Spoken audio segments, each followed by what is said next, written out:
আসসালামু আলাইকুম প্রিয় দর্শক, আপনাদেরকে আজকে দেখাবো কিভাবে সান গিয়ার থেকে ক্যামশেফ এবং বেয়ারিং কিভাবে আউট করা হয়।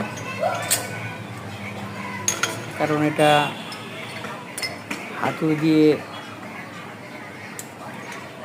বাইরে বাইর করতে গেলে বেয়ারিং অনেক সময় ভেঙে যায়, ছুটে যায়, যার কারণে হাইড্রোলিক প্রেশার মেশিন দিয়ে খুলতে হয়। এই যেরকম আমরা প্রেশার দিলাম, এই যে ক্যামশেফ বাইরে হয়ে গেছে।